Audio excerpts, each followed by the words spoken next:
انسان کو پوری کوشش کرنی چاہیے کہ وہ اس پہ پورا اترے. ایسی صورت ہی میں وہ آدمی حقیقت میں انسان کہلا سکے گا. اس کے لیے انسان کو لازم ہے کہ وہ اپنی فطرت میں اعتدال لائے اور خدا اور اس کی مخلوقات سے محبت کرے. انسانیت کا تقاضا کیا ہے کہ انسان تہذیب، شعور، عقل، اخلاق، کردار اور ہمدردی کے جذبے کو اپنے اندر ہمیشہ زندہ رکھے اور ہمیشہ توانا رکھے. مگر بدقسمتی کیا ہو چکی ہے کہ آج سیارہ زمین پر مجموعی طور پر آدمیوں کی آبادی 7 ارب کے قریب جا پہنچی ہے، لیکن ان میں سے کتنے ہیں جن کے بارے میں یہ کہا جا سکے کہ یہ صرف آدمی نہیں ہیں، یہ انسان بھی ہیں اور یہ اپنے اس مقام و مرتبے کو پہچانتے ہیں جس کے بارے میں اللہ تعالیٰ نے فرمایا ہے کہ اس انسان کو تو بہترین طریقے پر پیدا کیا گیا ہے، اس کو اشرف المخلوقات، کراؤن آف کریچرز بنایا گیا ہے. لیکن بدقسمتی یہ ہے کہ ایسے لوگوں کی تعداد ہمیں کم ہی نظر آتی ہے جو حقوق اللہ اور حقوق العباد دونوں کا توازن قائم رکھیں. بلکہ اکثریت تو ایسے لوگوں کی ہوگی کہ جو نہ تو حقوق اللہ کو اہمیت دیتے ہیں اور نہ ہی حقوق العباد کی طرف نگاہ کرتے ہیں. اگر وہ زندگی گزارتے ہیں تو صرف اور صرف اپنی ذات کا سوچتے ہوئے زندگی گزارتے ہیں. اب ایسی زندگی گزارنے والے کے لیے آدمی اور انسان کا لفظ کیسے استعمال کیا جا سکتا ہے جبکہ ایسی زندگی تو عام طور پر جانور گزارا کرتے ہیں؟ تو اگر کوئی آدمی انسان بننا چاہتا ہے تو اسے کیا کرنا چاہیے؟ اسے سب سے پہلا کام تو یہ کرنا چاہیے کہ اسے دوسری مخلوقات بالخصوص اپنے ہم جنسوں کے لیے ہمدردی کا جذبہ اپنے دل میں رکھنا چاہیے. خدمت خلق کو اپنی زندگی کا اہم ترین فریضہ سمجھنا چاہیے اور اس کے نبھانے کی کوشش کرنی چاہیے. آپ نے اکثر یہ شعر بھی سن رکھا ہوگا، درد دل کے واسطے پیدا کیا انسان کو، ورنہ طاعت کے لیے کچھ کم نہ تھے کروبیاں. تو اللہ تعالیٰ کو تو انسان کی عبادات کی ضرورت نہیں ہے. اگر اللہ کو عبادت ہی کروانا مقصود ہوتی تو جہاں اس نے پہلے ان گنت بے شمار فرشتے تخلیق فرما رکھے ہیں وہ اور فرشتے تخلیق کرتا، اور وہ فرشتے جو ہمیشہ اس کی عبادت میں مصروف رہتے ہیں اور اس کی کوئی نافرمانی نہیں کرتے. لیکن اللہ تعالیٰ نے حضرت انسان کو تخلیق کیا کہ یہ جائے، اور میں نے اس کے اوپر جو ذمہ داریاں ڈالی ہیں صرف اپنے حقوق نہیں بلکہ اپنے بندوں کے حقوق بھی ڈالے ہیں. میں دیکھتا ہوں کہ یہ میرے بتائے ہوئے احکام پر کتنا عمل کرتے ہیں. تو ہم بات کر رہے تھے کہ آدمی اور انسان بظاہر تو یہ مترادف الفاظ ہیں، لیکن حقیقت میں اگر غالب کے انداز سے سوچا جائے تو دونوں میں بہت گہرا فرق نظر آتا ہے. سب سے بڑا فرق تو یہ ہے کہ آدمی نام ہے ایک ظاہری اور طبعی حالت کا. ہم دیکھنے میں آدم کی اولاد ہونے کی وجہ سے آدمی ہے، تو یہ ایک ظاہری حالت ہے، یہ ایک طبعی حالت ہے. جبکہ اس کے برعکس انسان ہونا ایک باطنی اور روحانی حالت اور کیفیت کا نام ہے. ہم یہ کہہ سکتے ہیں کہ ہر انسان آدمی ہوتا ہے، لیکن ہر آدمی کو انسان بننے کا شرف حاصل نہیں ہوتا.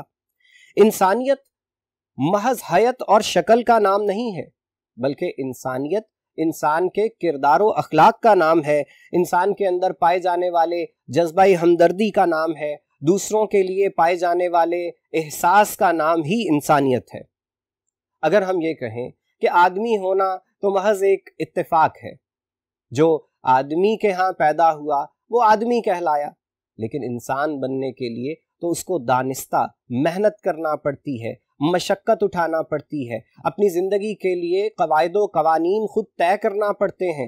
اسے یہ طے کرنا پڑتا ہے کہ میں زندگی میں یہ کام ضرور کروں گا اور میں زندگی میں یہ کام ہرگز نہیں کروں گا. یہی اس کا کردار ہے اور یہی اس کے کرنے کے اور نہ کرنے کے کاموں کا فیصلہ اسے آدمی سے انسان بنا دیتا ہے.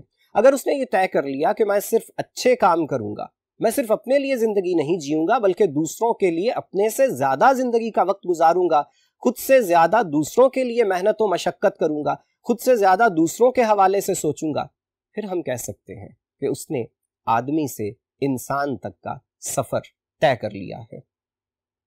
آج دنیا میں بھیڑ ہے.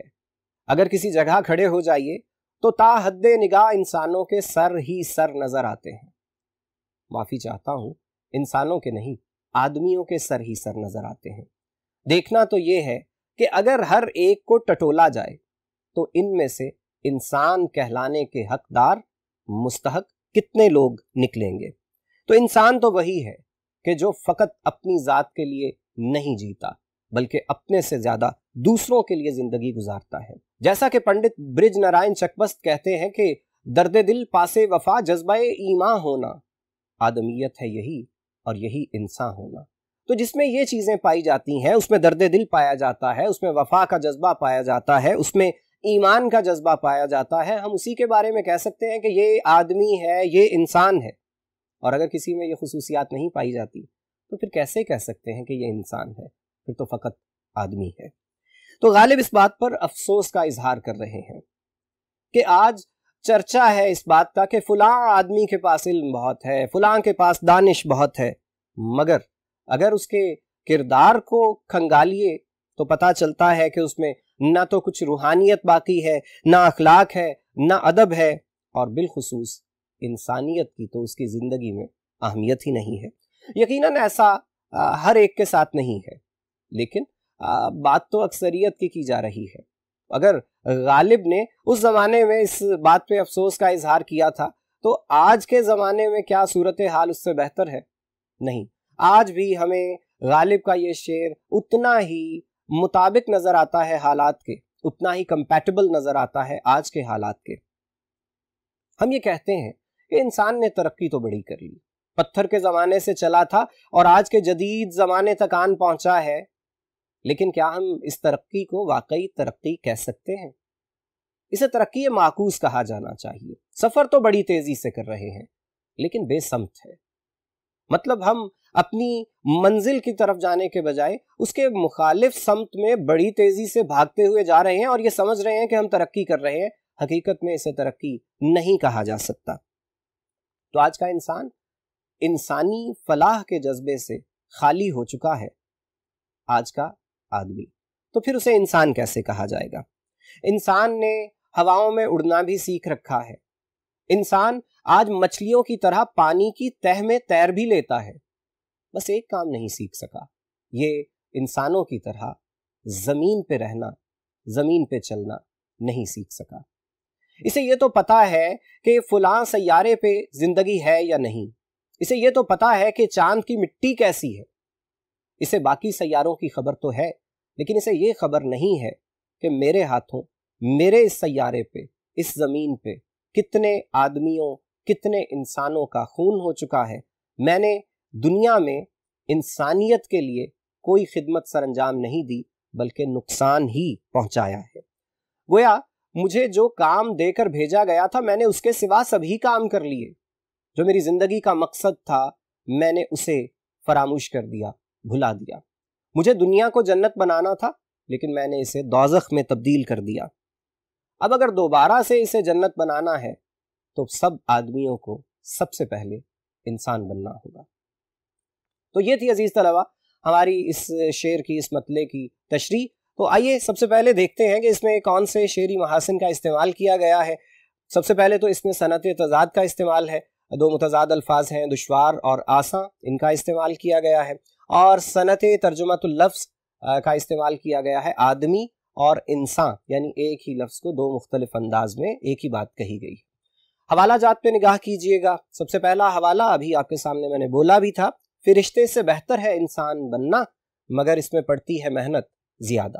دوسرا، اب کہاں انسان جسے انسان کہیں، چلتی پھرتی دیکھ لو پرچھائیاں.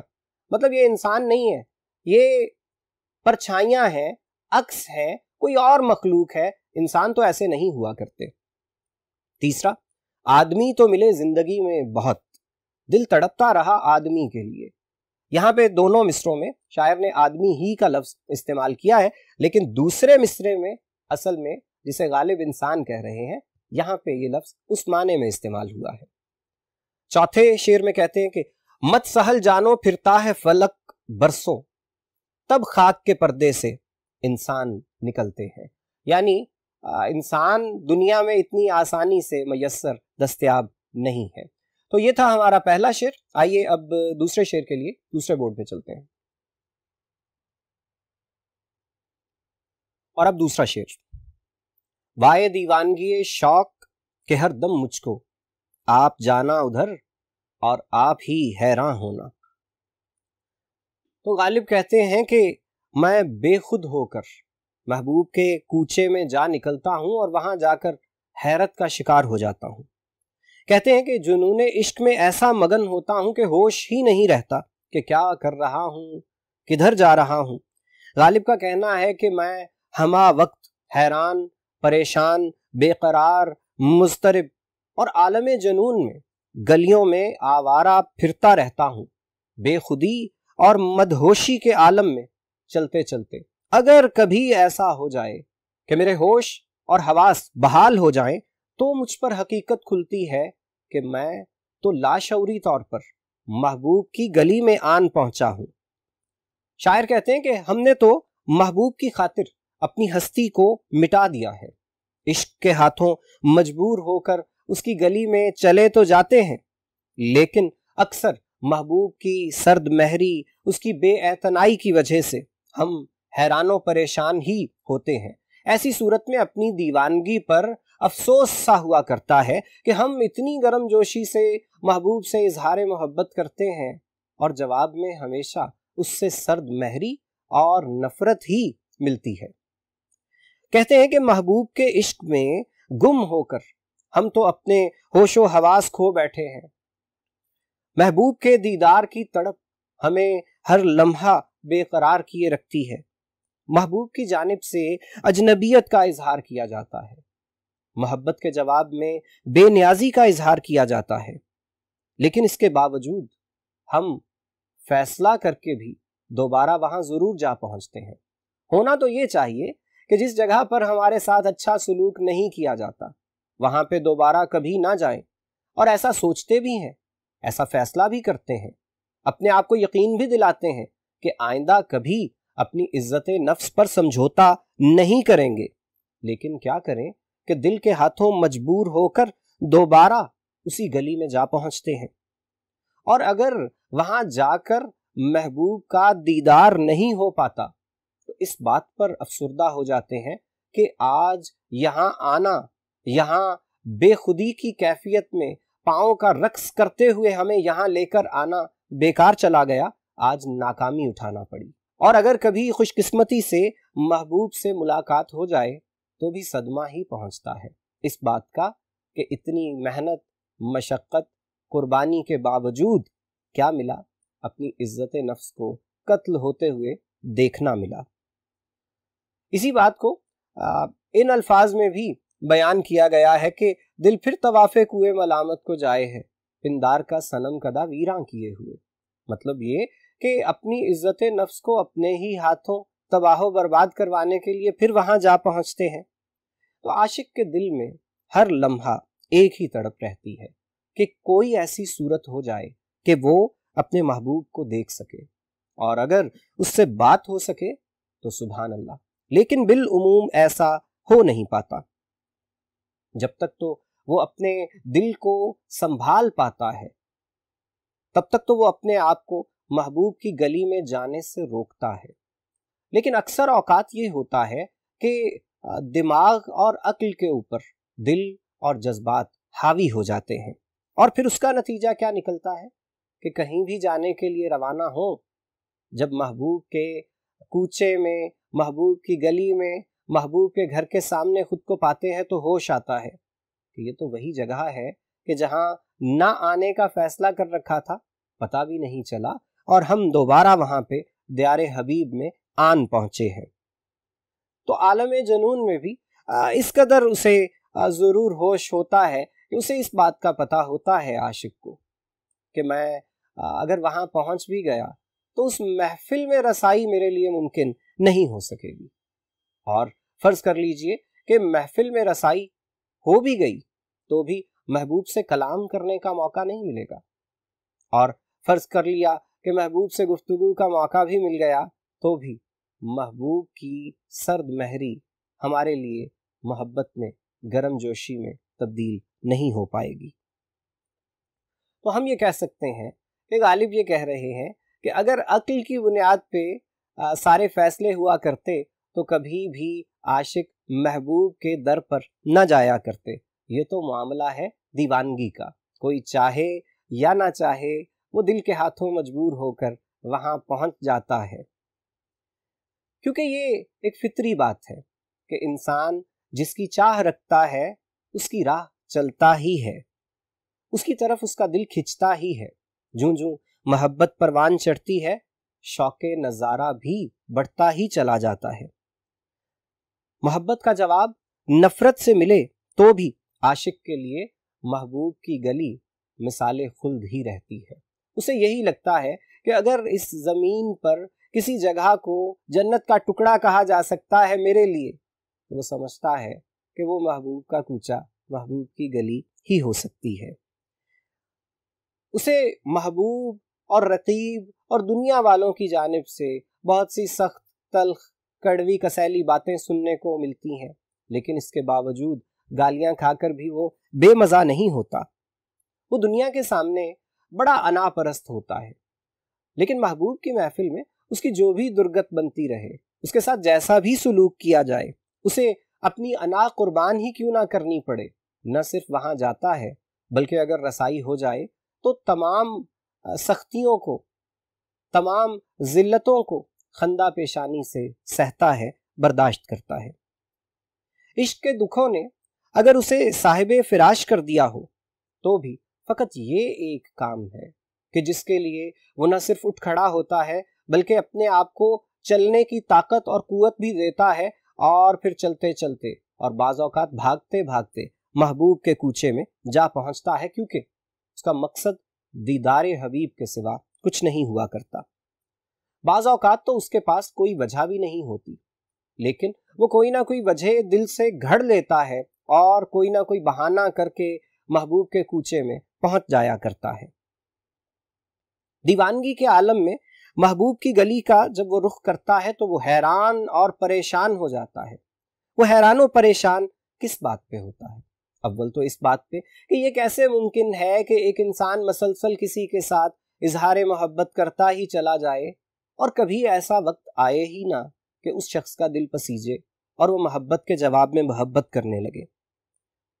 لیکن اس کے ساتھ ایسا ہوتا ہے، اسی وجہ سے وہ حیران اور پریشان ہوتا ہے۔ وہ سوچتا ہے کہ میں جس شخص کے لیے دیوانہ ہو چکا ہوں، اس نے تو کبھی میرے لیے اپنائیت کا کوئی اظہار ہی نہیں کیا۔ مجھے تو اس کے چہرے کے تاثرات سے بھی کبھی یہ نہیں لگا کہ اس نے پہلے کبھی مجھے دیکھ بھی رکھا ہے۔ وہ اس بات پہ بھی حیران ہوتا ہے کہ محبوب جو آشنائے ناز بے جا ہے، تو اسے کس نے آشنائے ناز بے جا کر رکھا ہے؟ وہ میں ہی تو ہوں، میں ہی تو اس کا عاشق ہوں۔ اگر میں اس کا عاشق نہ ہوتا اور اس پر اس قدر فدا نہ ہوتا تو یہ ادائیں دکھاتا ہی کیوں؟ اس میں یہ غرور اور انا کیوں ہوا کرتی اگر میں اس کے اوپر اس قدر فریفتہ نہ ہوتا؟ اس بات پر بھی وہ حیران ہوتا ہے کہ جس کی وجہ سے تمہارا یہ غرور ہے، اگر تم اسی کو خاطر میں نہیں لاتے تو پھر بات تو حیرانی کی ہے۔ تو عزیز طلبہ، یہ تھی ہماری دوسرے شعر کی تشریح۔ آئیے چند نکات کو بورڈ پر دیکھتے ہیں۔ سب سے پہلے تو یہ کہ شعری محاسن استعمال کیے گئے ہیں۔ کلمہ تاسف ہے، وائے کا مطلب افسوس۔ ہم نے بات کی کہ اسے اپنی دیوانگی پر شاعر کو افسوس ہے۔ اور دوسرا تکرار لفظی، یعنی ایک ہی لفظ کا استعمال 2 بار کیا گیا ہے، آپ۔ حوالہ جات کو دیکھتے ہیں۔ پہلا حوالہ ہے، سمجھتے ہیں کہ دھوکہ کھا رہے ہیں مگر پھر بھی وہیں ہم جا رہے ہیں۔ تو یہ بات ہم نے کی کہ اسے پتا ہے کہ وہاں میرے ساتھ اچھا سلوک تو کیا نہیں جاتا، لیکن اس کے باوجود وہ دیدہ و دانستہ جانتے ہوئے اور بعض اوقات بے خودی کے عالم میں وہاں پہنچ جاتا ہے محبوب کے کوچے میں۔ اور دوسرا شعر آپ نے سال اول میں پڑھا بھی ہے نصاب میں، ٹھانی تھی دل میں اب نہ ملیں گے کسی سے ہم، پر کیا کریں کہ ہو گئے ناچار جی سے ہم۔ مطلب فیصلہ تو یہ کیا تھا کہ آئندہ محبوب سے نہیں ملنا کیونکہ وہ ہمارے ساتھ اچھا سلوک نہیں کرتا، لیکن کیا کریں کہ دل کے ہاتھوں مجبور ہو گئے اور دوبارہ اسی کوچے میں جا پہنچے۔ تیسرا ابھی آپ کو سنایا کہ دل پھر طواف کوئے ملامت کو جائے ہے، پندار کا صنم کدا ویراں کیے ہوئے۔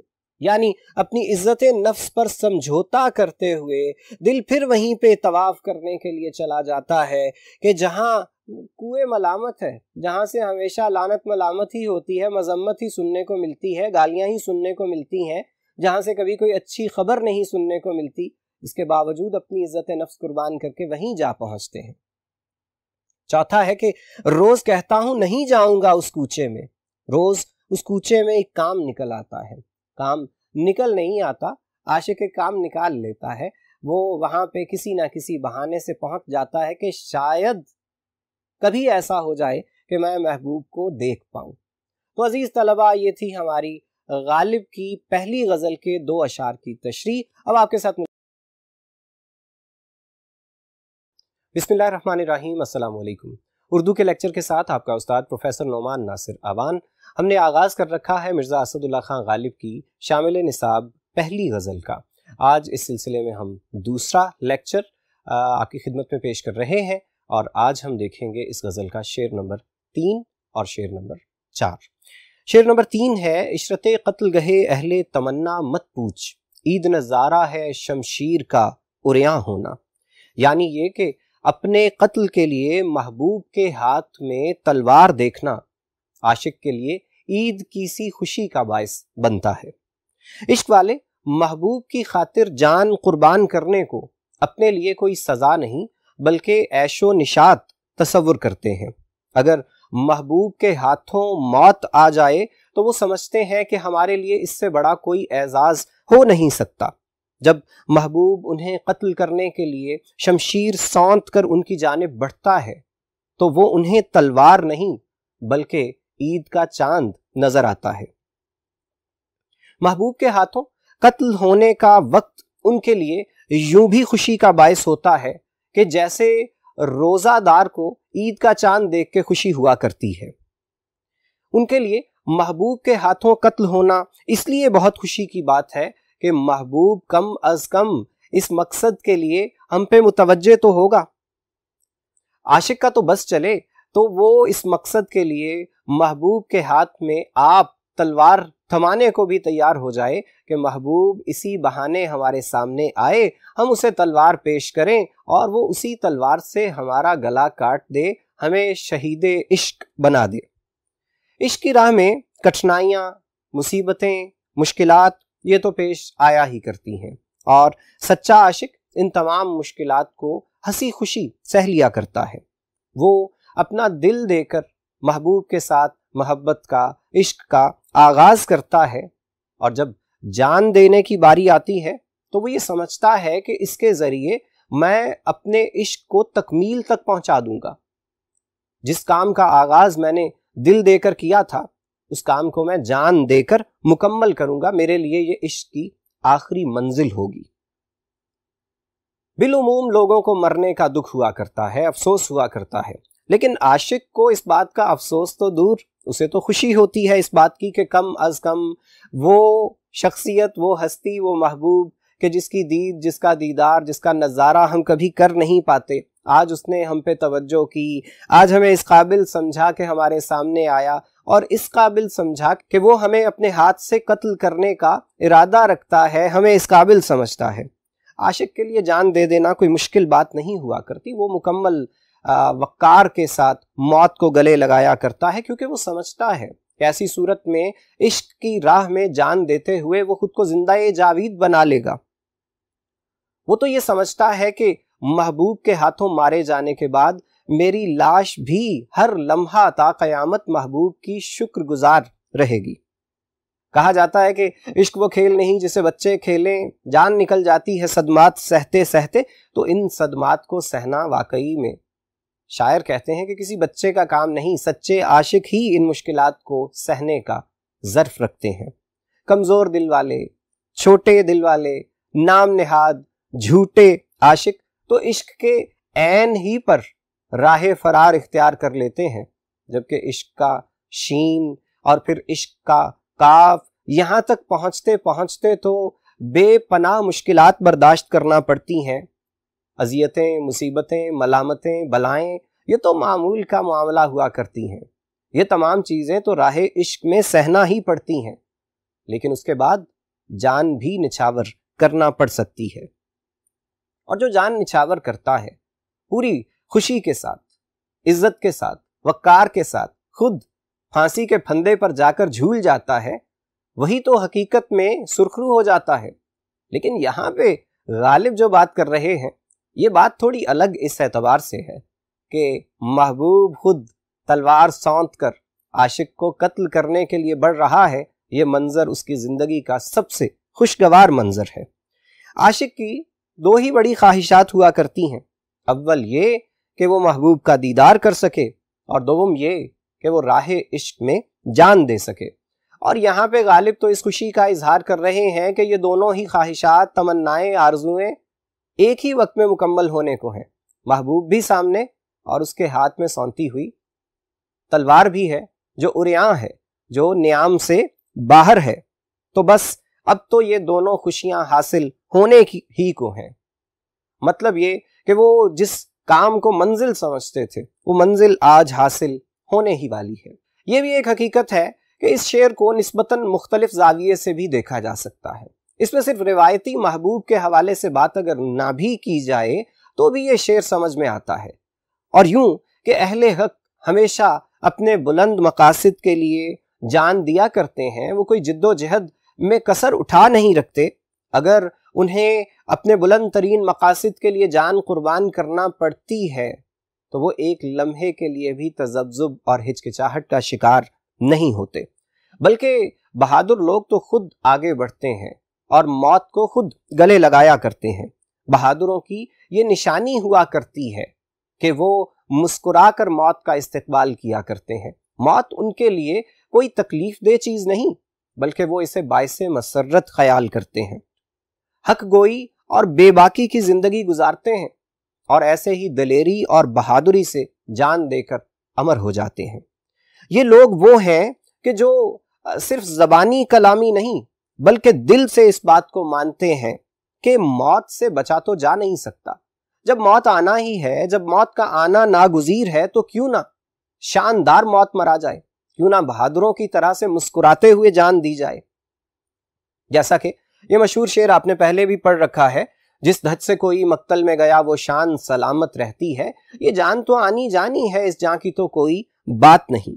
تو ایک سچے عاشق کی زندگی کی معراج، اس کے عشق کی معراج یہ ہوا کرتی ہے کہ جب عشق اس سے اس کی سب سے قیمتی متاع، اس کی زندگی، اس کی جان طلب کرتا ہے تو وہ خود کو سچا عاشق ثابت کرنے کے لیے اپنی جان قربان کرتا ہے، اور اس کی خوشی کی انتہا نہیں ہوتی۔ عام لوگوں کی اگر بات کی جائے تو انہیں تو صدمہ پہنچتا ہے، انہیں تو یہ سوچ کے ہول اٹھتے ہیں کہ اب مرنا پڑے گا، لیکن اس کے مقابلے میں عاشق کو موت خوشی دیتی ہے، اور اگر یہ موت محبوب کے ہاتھوں آ رہی ہے تو پھر تو مرحبا، پھر تو اس میں تاخیر ہونی ہی نہیں چاہیے، پھر تو کچھ دیر نہیں ہونی چاہیے۔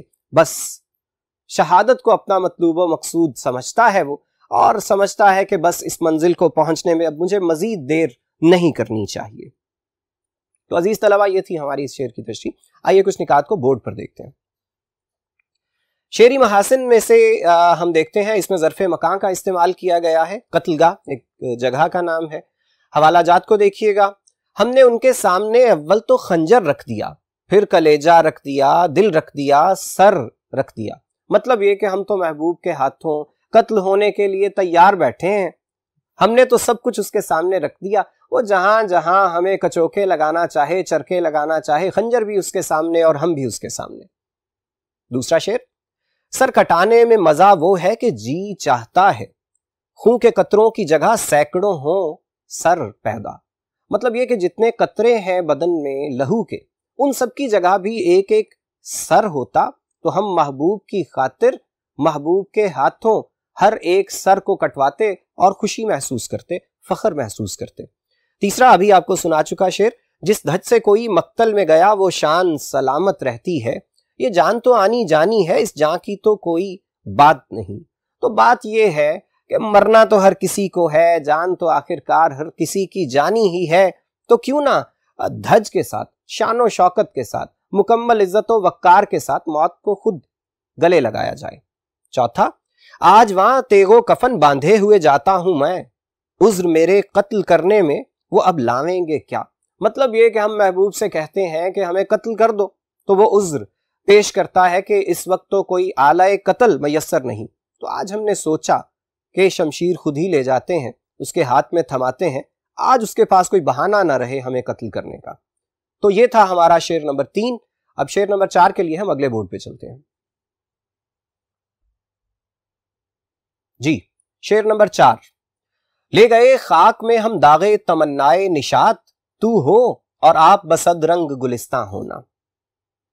داغے تمنائے نشاط سے مراد ہے ادھوری خواہشات کا دل پہ لگنے والا داغ یا زخم. تو شاعر یہ کہتے ہیں غالب کہ ہم تو اپنے دل کی تمام حسرتیں خواہشیں دل ہی میں زخموں کی صورت میں لے کے خاک میں جا رہے ہیں. محبوب تمہارے لیے نیک تمنائیں ہیں کہ تم اس دنیا کے باغ میں گلشن میں رنگینیوں سے لطف اٹھاتے رہو. عاشق محبوب کی ہر سختی اور ہر ظلم کو چپ چاپ سہ لیتا ہے، ہر ظلم پہ چپ سادھ لیتا ہے، ہر ستم کو عشق کی آزمائش سمجھتے ہوئے اسے برداشت کرتا ہے، بعض اوقات بڑی خوشی سے اس آزمائش سے گزرتا ہے. محبوب بے پناہ مظالم ڈھاتا ہے تو بھی وہ یہ سمجھتا ہے کہ ہر ظلم شاید یہ آخری ظلم ہو، شاید اس کے بعد محبوب میرے اوپر مہربان ہو جائے، شاید اس کا نتیجہ یہ نکلے کہ اب اس کے بعد خوشی میرا مقدر ہو جائے. لیکن محبوب کو اپنے سچے عاشق پہ مہربان ہونا ہوتا ہے، نہ وہ مہربان ہوتا ہے. اور عاشق محبوب کے دیدار کی حسرت کو لے کر دنیا ہی سے رخصت ہو جاتا ہے. وہ اس کے ہجر کو، اس کی سرد مہری کو گرم جوشی میں اور اس کی نفرت کو محبت میں تبدیل ہوتے دیکھنا چاہتا ہے. لیکن یہ تمنا، یہ آرزو حسرت ناتمام بن کے اس کے دل پہ داغ کی صورت میں رہ جاتی ہے اور وہ موت کی وادی میں جا اترتا ہے. غالب طنز سا کرتے ہوئے نظر آتے ہیں کہ اے محبوب، ہم تو محرومی کا داغ دل پر لے کر دنیا سے رخصت ہو رہے ہیں. امید ہے کہ ہمارے جیسی ناپسندیدہ شخصیت سے جب تمہیں مستقل طور پر چھٹکارا مل جائے گا. تمہیں ہمارا دیکھنا انتہائی ناگوار گزرتا تھا، اب جب تمہیں یہ زحمت گوارا نہیں کرنا پڑے گی کہ تم ہمیں دیکھو تو پھر تو تمہیں دنیا کا یہ باغ مزید رنگین لگے گا، 100 رنگ گلستان لگے گا، 100 رنگوں والا رنگین باغ لگے گی یہ دنیا. اب صرف اس دنیا میں تم ہوگے اور تمہارے دل پسند نظارے ہوں گے، کیونکہ ہمارے جیسی ناپسندیدہ شخصیت سے تو مستقل طور پر تمہاری جان چھوٹ گئی. ہمارے جانے سے تمہاری زندگی کی وہ رنگینیاں جن کے بارے میں تمہیں لگتا ہے کہ ہماری وجہ سے بے رنگ ہو رہی تھی، اب دوبارہ سے رنگین و رانا ہو جائے گی تمہاری زندگی. وہ الگ بات کہ ہماری یہ آرزو تھی، تمنا تھی، حسرت تھی کہ تمہارا وصل نصیب ہو. ہم نے یہ خواہش رکھی تھی، یہ امید پال رکھی تھی کہ کوئی وقت ایسا آئے گا کہ تم ہم پر مہربان ہوگے، ہم تمہیں پا سکیں گے. سوچتے تھے کہ تم ملو گے تو ہماری زندگی رنگین ہو جائے گی، لیکن کیا کیجئے کہ تمہاری سوچ ہماری سوچ سے بالکل مختلف تھی. تم یہ سوچتے تھے کہ ہم نہیں ہوں گے تو تمہاری زندگی رنگین ہوگی. لو، آج کے بعد ہم نہیں ہیں، گویا اب تمہاری زندگی تمہارے خیال میں رنگین ہونے ہی کو ہے. صد افسوس کہ ہم تو تمام آرزوؤں کو دل میں لے کے دنیا سے جا رہے ہیں. ہمیں تو یوں لگتا ہے کہ جیسے ہم نے تو زندگی جی ہی نہیں. جو تمہارے بغیر تھی اسے زندگی کہا بھی کیسے جا سکتا ہے. تو ہم تو جیے بغیر مرنے والے ہیں. البتہ اگر تمہارے جینے میں کچھ کمی تھی تو اب وہ کمی پوری ہو جائے گی. غالب اپنے ایک مخصوص انداز میں محبوب سے شکوہ کرتے ہوئے کہتے ہیں کہ ہماری خواہش تو یہ تھی کہ ہمارے دل کا رشتہ تمہارے دل سے جڑتا. تم نے ہمارے دل کا رشتہ جوڑا تو صحیح، لیکن ہمیشہ غموں سے. تم نے ہمیں کبھی اپنا قرب عطا نہیں کیا. تم نے ہمارے دل کو قریب کیا تو ہمیشہ دکھوں سے اور اذیتوں سے قریب کیا. ہمیں علم ہے کہ بالکل ممکن ہے کہ تمہارے جیسا زود رنج ہمارے مرنے کے بعد اپنے دل کو موم ہوتا ہوا پائے، لیکن یاد رکھنا کہ ہمارے چلے جانے کے بعد اگر تمہارا دل نرم ہو گیا، موم ہو گیا، تو بھی ہمیں اس سے کوئی فائدہ نہیں پہنچے گا. ہمارے دل پہ تو جو داغ لگے تھے ہم انہی داغوں کو لے کر قبر کے شگاف میں اتر رہے ہیں۔ ہماری تو جیتے جی یہی خواہش رہی کہ جسے ہم دنیا کی اہم ترین ہستی سمجھتے ہیں وہ بھی ہمیں کچھ اہمیت دے، وہ بھی ہمیں کچھ اہم سمجھے، مگر ایسا نہیں ہو سکا۔ تمہاری عنایات کی شادمانی حاصل کرنے کی خواہش پوری نہیں ہوئی اور ہمارے جانے کا وقت آ گیا۔ اب اگر ایسا ہو بھی جاتا ہے کہ تمہارا مزاج نرم پڑ جاتا ہے، تمہارے دل کی حیت بدل جاتی ہے، ہمارے لیے جذبات بدل جاتے ہیں، تم ہماری محبت کی اہمیت کو تسلیم کرنے لگتے ہو، تو محبوب یاد رکھو ہمارے جانے کے بعد ہمیں اس سے کوئی فائدہ پہنچنے والا نہیں ہے۔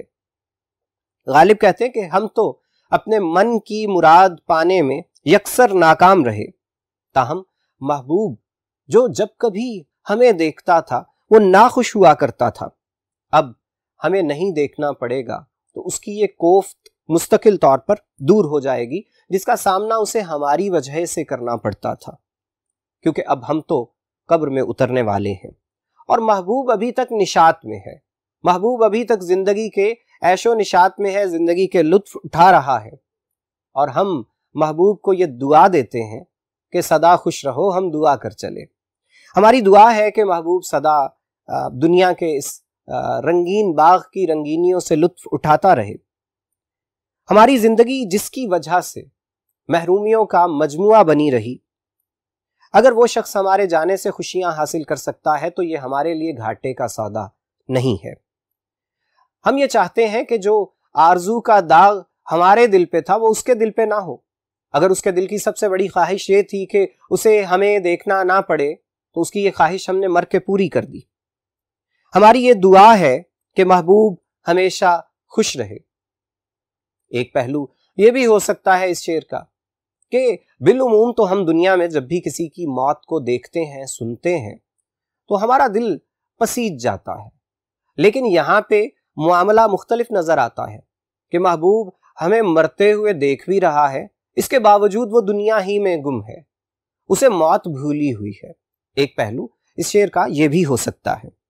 تو شاعر کہتے ہیں کہ اس سے بڑی دلیل کیا ہو سکتی ہے ہمارے سچا عاشق ہونے کی، کہ ہم تمہیں خوش رکھنے کے لیے، تمہیں خوش کرنے کے لیے اپنی جان دے رہے ہیں اور خوشی سے جان دے رہے ہیں، اور اس کے ساتھ ہی ساتھ تمہیں دعائیں بھی دے رہے ہیں۔ سچا عاشق اور بھلا کسے کہا جا سکتا ہے؟ ہاں، تم پہلے بھی دنیا کی رنگینیوں اور لطافتوں میں گم تھے، آئندہ بھی ایسے ہی کیا کرنا، ہمیں اس سے دکھ نہیں خوشی پہنچے گی۔ تو ہم تو محبوب کے لیے سراپا دعا ہیں۔ عام طور پہ ہم باغ باغ ہو جانا ایک محاورہ بولا کرتے ہیں، تو غالب نے اس میں تھوڑی سی تبدیلی کر کے اس سے گلستاں ہو جانا کہا ہے اس شعر میں، اور ساتھ ہی ساتھ یہ کہ دعا کی ہے کہ یہ دنیا کا چمن یوں ہی رہے اور میرے محبوب جیسے جتنے بھی لوگ ہیں وہ اس کا لطف ہمیشہ اٹھاتے رہیں۔ عاشقوں کا وتیرہ یہی ہوا کرتا ہے۔ وہ جیسا کہ فراز کا ایک شعر ہے کہ میں کیا کروں میرے قاتل نہ چاہنے پر بھی تیرے لیے میرے دل سے دعا نکلتی ہے۔ مطلب یہ کہ ہم چاہیں بھی تو محبوب کے لیے کچھ غلط نہیں سوچ سکتے، محبوب کے لیے بد دعا تو دل سے نکل ہی نہیں سکتی۔ وہ محبوب ہی کیا ہوا جس کے لیے بد دعا نکلے، اور وہ عاشق ہی کیا ہوا کہ جو محبوب کے لیے بد دعا کرے۔ تو عزیز طلبہ، یہ تھی ہماری اس شعر کی تشریح۔ آئیے کچھ نکات کو بورڈ پر دیکھتے ہیں۔ شعری محاسن میں صنعت ایراد المثل خاک میں لے جانا کا استعمال کیا گیا ہے، جبکہ حوالہ جات پہ نگاہ ڈالتے ہیں۔ تجھے اے وحشت دل دینے والے، دعائیں دے رہے ہیں دل کے چھالے۔ دوسرا، خزاں کے پھول کی صورت بکھر گیا کوئی، تجھے خبر نہ ہوئی اور مر گیا کوئی، یعنی محبوب کو پرواہ نہیں اور ہم دنیا سے جا رہے ہیں۔ تیسرا مشہور شعر ہے کہ یہ نہ تھی ہماری قسمت کے وصال یار ہوتا، اگر اور جیتے رہتے یہی انتظار ہوتا۔ مطلب قسمت میں محبوب کا وصل لکھا نہیں تھا، ہم تو دنیا سے چلے گئے، لیکن اگر زندگی ابھی کچھ اور طول پاتی تو بھی ہماری قسمت میں وصل نہ ہوتا، مزید انتظار ہی ہوتا۔ چوتھا، میری شب تاریک تو روشن نہ ہو سکی، گر تو ہوا ہے غیرت شمس و قمر تو کیا۔ ہم نے تشریح میں یہ بات کی بھی کہ ہماری زندگی کے اندھیرے تو اندھیرے ہی رہے، اگر ہمارے جانے کے بعد تو چاند سورج کی طرح روشن بھی ہو گیا ہے، دوسروں پہ مہربان بھی ہو گیا ہے، تو بھی ہمیں اس سے کوئی فائدہ پہنچنے والا نہیں ہے۔ تو عزیز طلباء، یہ تھا ہمارا آج کا لیکچر۔ امید ہے آپ کو تمام نکات کی بخوبی سمجھ آئی ہوگی۔ اب آپ کے ساتھ ملاقات ہوگی اگلے لیکچر میں، تب تک کے لیے اللہ حافظ۔ بسم اللہ الرحمن الرحیم، السلام علیکم۔ اردو کے لیکچر کے ساتھ آپ کا استاد پروفیسر نعمان ناصر اوان۔ آج ہم دیکھ رہے ہیں مرزا اسد اللہ خان غالب کی شامل نصاب دوسری غزل، اور آج ہم اس کے پہلے لیکچر میں اس کے پہلے 2 اشعار کو دیکھیں گے۔ پہلا شعر ہے مطلع: کسی کو دے کے دل کوئی نوا سنجے فغاں کیوں ہو، نہ ہو جب دل ہی سینے میں تو پھر منہ میں زباں کیوں ہو۔ نوا سنجے فغاں کا مطلب ہے فریاد کرنے والا، فریاد میں مصروف۔ اس شعر میں مرزا غالب یہ کہتے ہیں کہ عاشق کے دل میں اور زبان پر محبوب کے لیے شکوہ نہیں ہونا چاہیے، یعنی عشق کے آداب کا تذکرہ کرتے ہوئے غالب کا کہنا ہے کہ اس کام میں کوئی فائدہ نقصان، سود و زیاں، حساب کتاب نہیں رکھا جاتا، نہیں دیکھا جاتا۔ عشق نہ تو اپنی مرضی سے شروع کیا جاتا ہے اور نہ ہی محبوب کی فرمائش پہ شروع کیا جاتا ہے۔ اسے نہ اپنی مرضی سے ختم کیا جا سکتا ہے اور نہ ہی محبوب کے حکم پر اسے ختم کیا جا سکتا ہے، اس سے نکلا نہیں جا سکتا۔ یہ وہ جال ہے جس میں جو ایک بار پھنس گیا وہ پھر ہمیشہ کے لیے اسی میں قید رہے گا۔ اس شعر میں غالب کا انداز کچھ ایسا نظر آتا ہے کہ گویا وہ اپنے آپ سے مخاطب ہیں اور کہتے ہیں کہ غالب، تم نے اپنی مرضی سے محبوب کو دل دیا تھا، اور جب اپنی مرضی سے کوئی چیز کسی کو دے دی جاتی ہے تو پھر وہ چاہے جس طرح سے اس کا استعمال کرے، اس بات پہ شکوہ نہیں کیا جاتا۔ جب تم نے اپنی مرضی سے محبوب کے ساتھ محبت کا آغاز کیا تو پھر لاکھ مشکلات آئیں، ان مشکلات کو خندہ پیشانی سے ہنستے مسکراتے ہوئے سہنا پڑے گا۔ لاکھ ظلم کیے جائیں، کڑے سے کڑے حالات درپیش ہوں، پھر بھی کوئی گلہ شکوہ نہ تو تمہارے دل میں ہونا چاہیے اور نہ ہی زبان سے اس کا اظہار کرنا ہے۔ محبت و عشق کا تو پہلا اصول ہی یہ ہے، پہلا سبق ہی یہ ہے کہ بڑی سے بڑی کٹھنائی پر بھی خاموشی اختیار کی جاتی ہے، اور یہ تو محبت کے قرینوں میں سے ایک قرینہ ہے کہ چاہے کتنا ہی ستم کیوں نہ ہو جائے، چلانا نہیں ہے، رونا دھونا نہیں ہے، آہو زاری گریہ و فریاد نہیں کرنا۔ سچا عاشق وہی ہوتا ہے جو ہر قسم کے حالات کو خندہ پیشانی سے، صبر سے برداشت کرتا ہے، کبھی اپنے لبوں پر حرف گلہ نہیں آنے دیتا، اور ویسے بھی اسے یہ سوچنا ہوتا ہے کہ جب میں نے اپنی مرضی سے دل دے دیا تو پھر گلہ نہیں کرنا کہ میرے دل کے ساتھ اچھا سلوک کیوں نہیں کیا جا رہا، محبوب ہمارے اس قیمتی اثاثے کی قدر کیوں نہیں کرتا۔ محبوب کے کسی ظلم پر فریاد نہیں کی جاتی، بلکہ ایسی صورت میں تو عاشق کبھی درد بھی محسوس نہیں کرتا۔ اگر محبوب کی جانب سے اسے قتل کرنے کی بھی کوشش کی جائے تو وہ اسے بھی ناگوار نہیں سمجھتا، وہ اس پر بھی خوش ہوا کرتا ہے۔ جب وہ اتنی بڑی بڑی قربانیاں دینے کے لیے تیار ہوتا ہے تو پھر بھلا یہ کیسے ممکن ہے کہ وہ زبان سے کبھی شکوے کا حرف ادا کرے، کیونکہ شکوے اور گلے یہ تو دل میں اٹھا کرتے ہیں۔ تو جب دل ہے ہی نہیں اپنے پاس، دل تو پہلے ہی محبوب کو دے دیا تھا جب اس سے محبت کا آغاز کیا تھا، اور یہ کام کیا بھی اپنی خوشی سے، اپنی مرضی سے تھا۔ محبوب نے مجبور تو نہیں کیا تھا، محبوب نے کوئی فرمائش تو نہیں کی تھی، محبوب نے کوئی درخواست تو نہیں گزاری تھی کہ مجھے اپنا دل دے دیجئے۔ تو جب دل دے دیا اور اپنی مرضی سے دیا تو پھر سب کچھ محبوب کے سپرد۔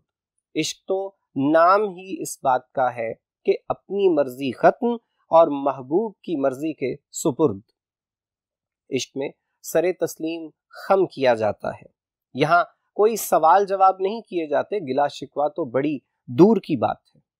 یہ وہ کمرہ جماعت ہے کہ جہاں محبوب استاد ہے اور اس کے سامنے عاشق اپنا زانو دوہرا کیے بیٹھے ہیں اور جو محبوب نے کہہ دیا اس کو دل و جان سے تسلیم کر لیا۔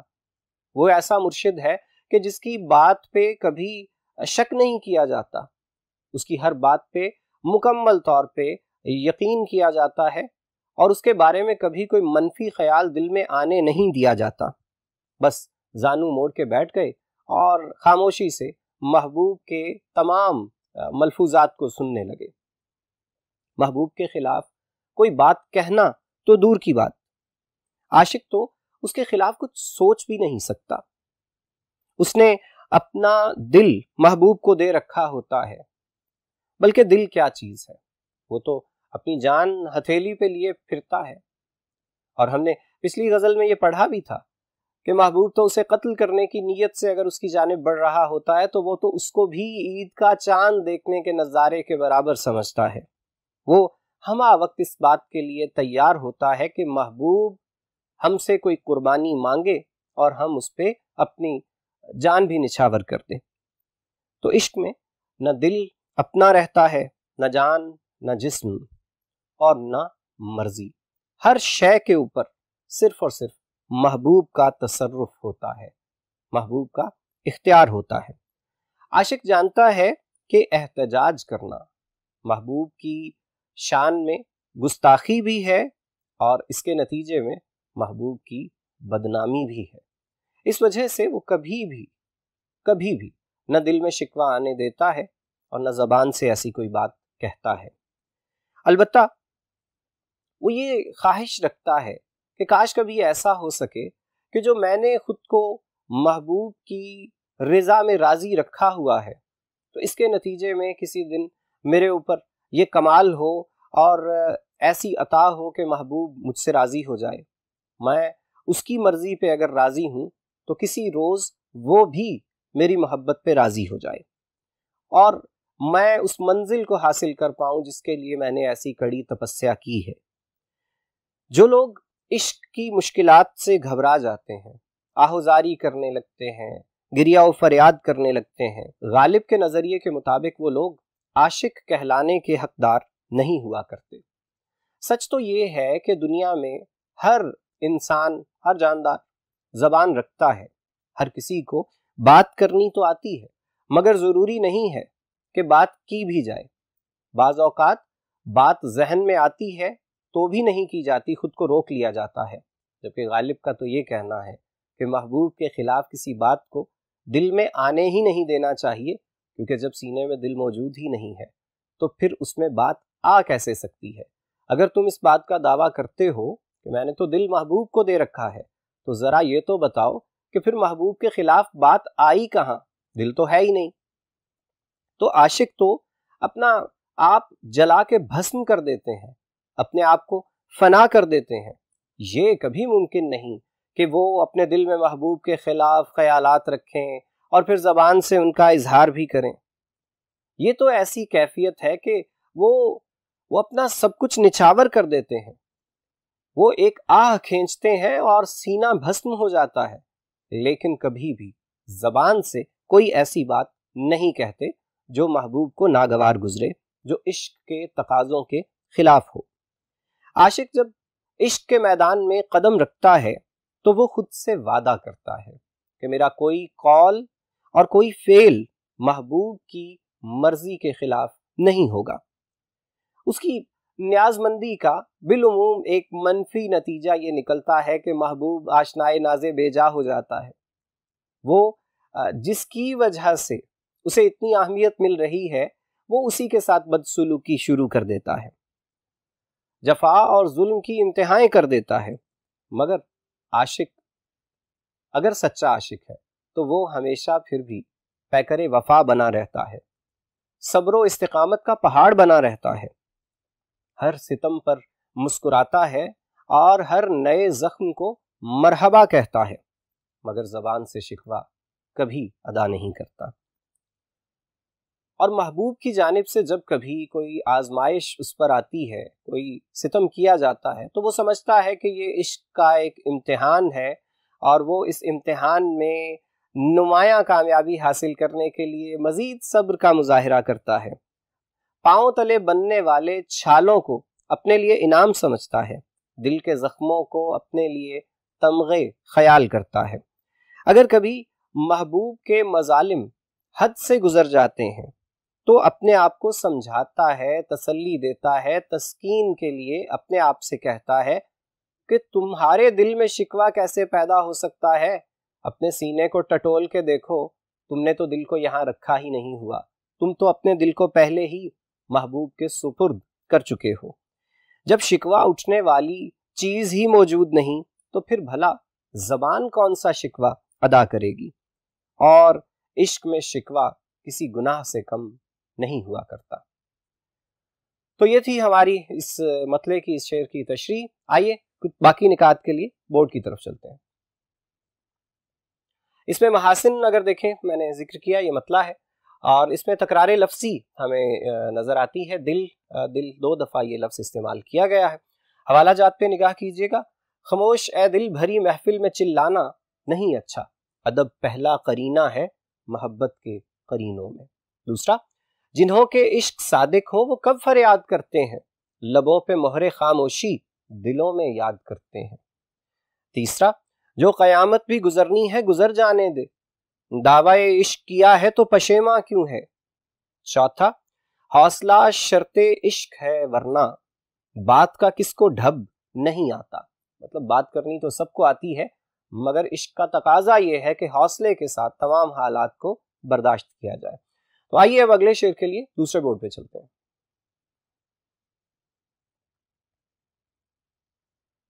شعر نمبر 2 ہے کہ وہ اپنی خو نہ چھوڑیں گے، ہم اپنی وضع کیوں بدلیں، سبک سر بن کے کیا پوچھیں کہ ہم سے سر گراں کیوں ہو۔ الفاظ کے معنی دیکھ لیں۔ خو فطرت کو کہتے ہیں، وضع بھی عادت کو، انداز کو کہتے ہیں۔ سبک سر کا مطلب ہے جس کی زیادہ عزت نہ ہو، اور سر گراں کہتے ہیں بہت ناز نخرے، ناراضی، ناز دکھانے والے شخص کو۔ تو محبوب مغرور ہے تو ہم بھی اپنی انا قربان کر کے اس سے اس کی ناراضی کا سبب نہیں پوچھیں گے۔